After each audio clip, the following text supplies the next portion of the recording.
Pardon me. Okay, we'll get the sniffs out of the way now. So, here's a new song, chronologically,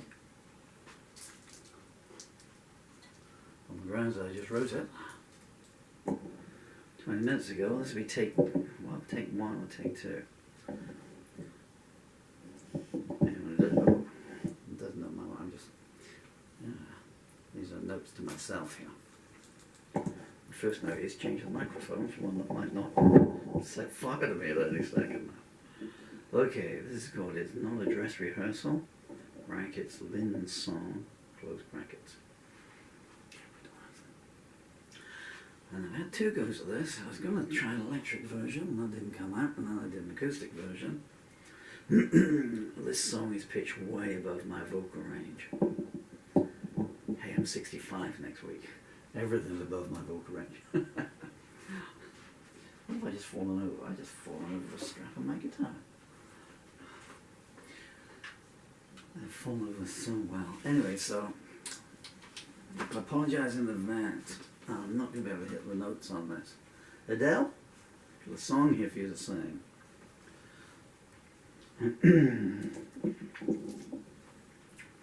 So I'm after Rex Harrison, this one.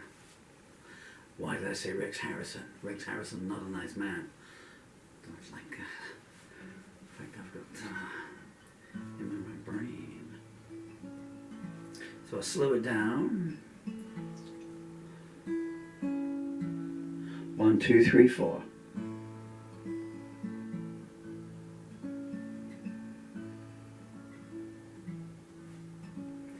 I was looking for a reason to wake up today, hoping that somebody had an honest word to say. The paving slabs were boiling on the sidewalks of my mind. The world felt like it was up and down combined. Every avenue's got a blockade at both ends. This time it ain't a dress rehearsal, my friend.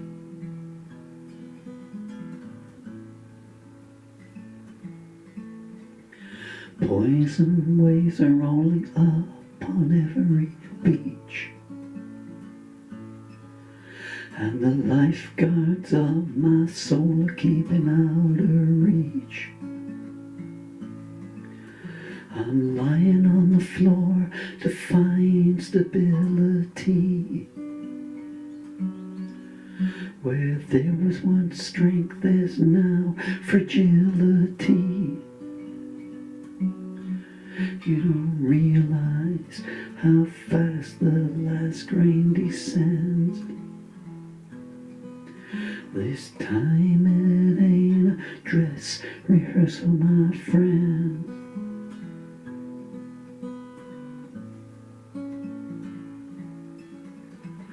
Jealousy was launched at me from every tongue. Never heard a thank you for the good I'd done.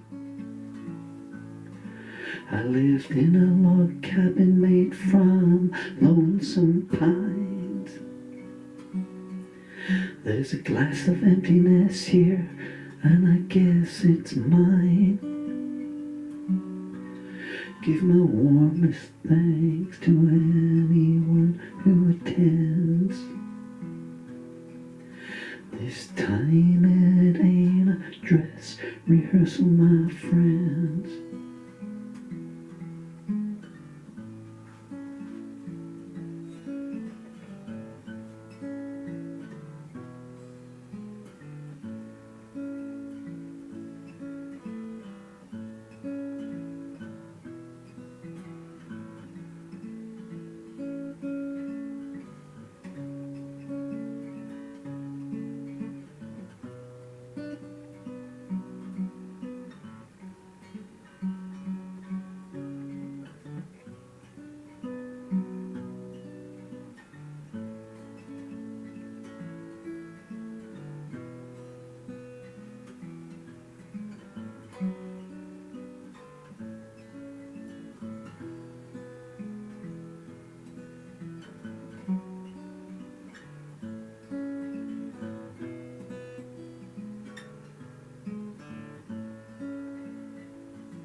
And so my poor diseased fingers ran out just at the end there.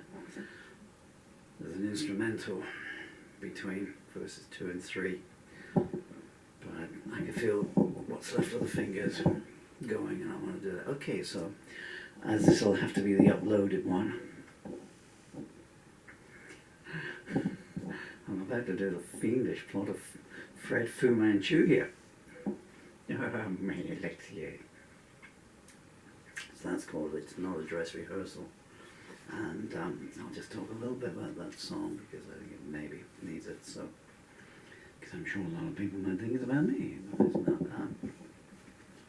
There was an extremely beautiful young lady, very talented, and she was an actress, and her name is Lynn Frederick, and she was the wife and then the widow of the late very great indeed, Peter Sellers.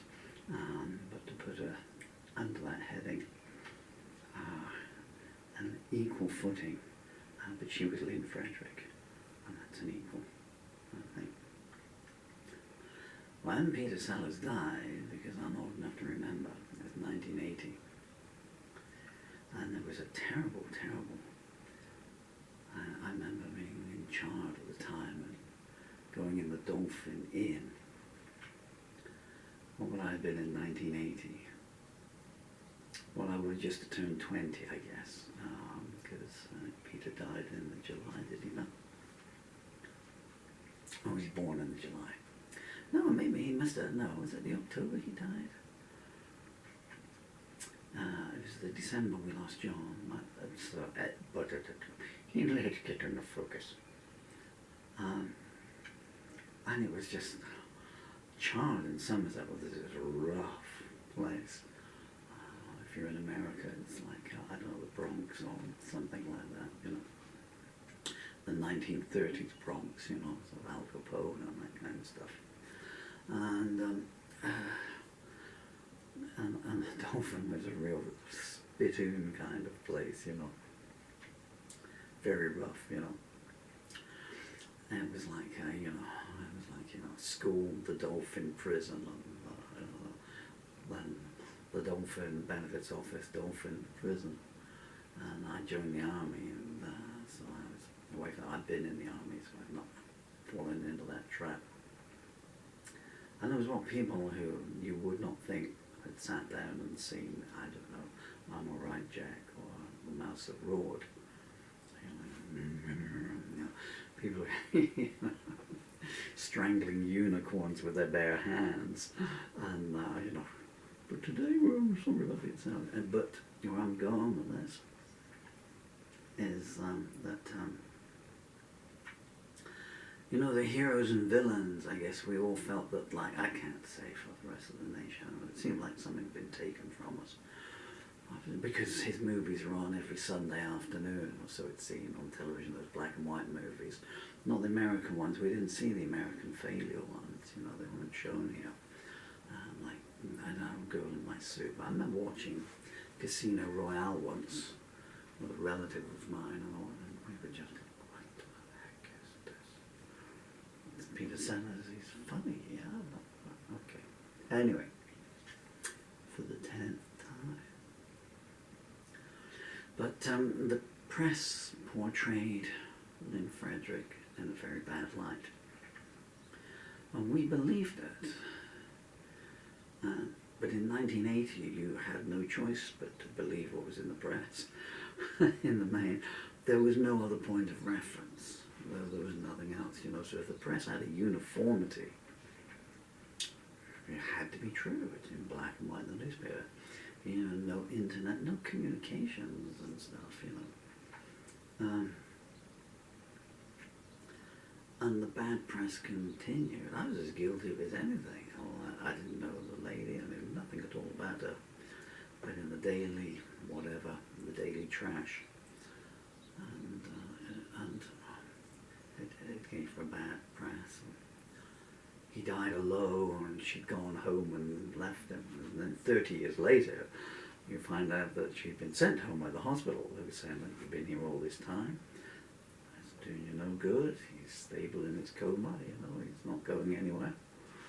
You know, you can almost imagine Sellers sort of thinking, lying there in his coma, sort of knowing that he was brain dead, and they've all gone now, I should make them feel guilty for the rest of their life.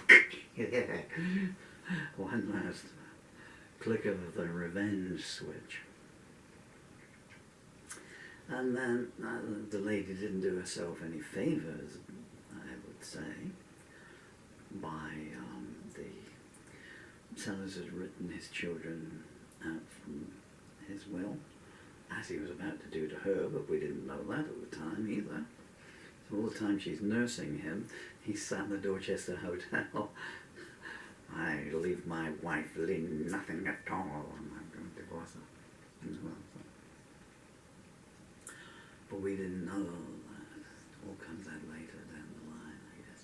I'm very nearly at the end of this, in case you're wondering. Will there be an advert? Well, there might be, yeah. Buy some of my books, please. Some on the shelves up here. Buy my books, and the royalties go to my children. I don't exclude them from my book.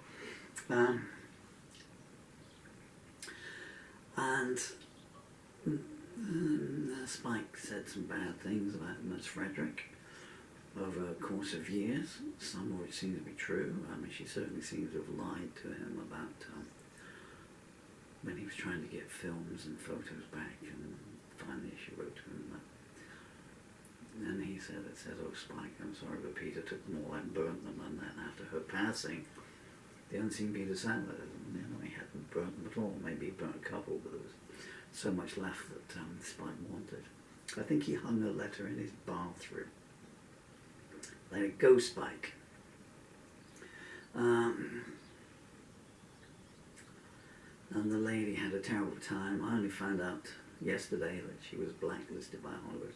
I assumed she'd given her career up, you know, and just didn't financially need to work anymore. And then you find that, you know, she was totally blacklisted because of all this negative press and everything. No one would give her work if she wanted it. And so then she sued over, was it the trail of the Pink Panther was made up from the outtakes or something, you know, which, considering there was a clause in Peter's contract saying the outtakes couldn't be used without his permission, that didn't seem unreasonable. But hey, you know, that's Hollywood, you know, let's just scrape a bit of flesh off the cadaver's bones yet, you know, we can still make some stew out of this. Well, you did make a stew, Blake Edwards, and it upset a lot of people's stomachs. So, and it only occurred to me yesterday that, you know, the lady was a child at the time to me now, you know. What would she been, 28, 29 when Peter died? And that's got to be a chunk, you know, out of your life. You can't forget him and move on because you're in charge of the estate, and every day, you know, there's a letter coming through and about it, you know, wanting something different. So the lady really didn't have a good press, and it haunted her through, and the shadow was over it. And what else is certainly true is that she was nursing him and giving him some Alexia Vitae via her presence and personality in those times. You can see it now, some interviews have come out, you know, clips, and he's advertising movies, and you see him at the Cannes Film Festival. A walking corpse almost. There she is by his side and everything, you know. So the lady got a terrible press, and then she died. And I could have written a song about her amazing beauty, which is pre-Raphaelite. But that would have been, you know, I mean, lady herself, you know, you're born with that bone structure and those genes and that skin complexion. It was actually I saw a clip on, it was from Malcolm McDowell, who was in a film with her, Voyage of the Damned. Wow, that could have been a title for her and Peter's marriage, could it not? Oh, he's getting very profound. Oh no, get a fire extinguisher, turn the fire extinguisher on him, he's got all the profoundness about him. And someone had asked him over some internet, the Oracle, I can't remember now, you know, for $100 or whatever it might be, you know, some celebrity will talk to you for and make a message. And someone had asked him about working with William Friend, and he was saying, you know, just a lovely, lovely girl. And this was before she met Peter. Hopefully it's not coincidence, but where it went from there. Not a bad word to say about her. This man didn't have, so well done, you know, because people didn't really know her beforehand. And David Niven, a man who did not suffer fools gladly, and was known for you know, telling the truth no matter how. He also, you know, had nothing but praise for her. So I could have written a song about her beauty, which would have been an easy thing to do, but that was a kind of a natural beauty. But how she was abandoned and treated, that's unnatural, because it's not natural to go around and just pick up on someone who's vulnerable, whether they're defenseless or not. It's immaterial if they're vulnerable, just for the hyena mentality of it. And it had gone on far too long, and the lady didn't have a good ending to her life, reclusive, and by all accounts, including her mother, alcohol issues. So that's a song there, but it's not about what is a tragedy of Lynn Frederick's descent and death. The tragedy is the people that put her on the moving sidewalk to that and stood back and watched and didn't take her off. So a bit deep. So it's a sincere let's her get back at those people. I'm hoping I wrote that as Lynn Frederick, with a lot of dignity in there, I think. Certainly trying to put it in there. Just saying, well, so you pleased with yourselves. I did my bit, and what did you do?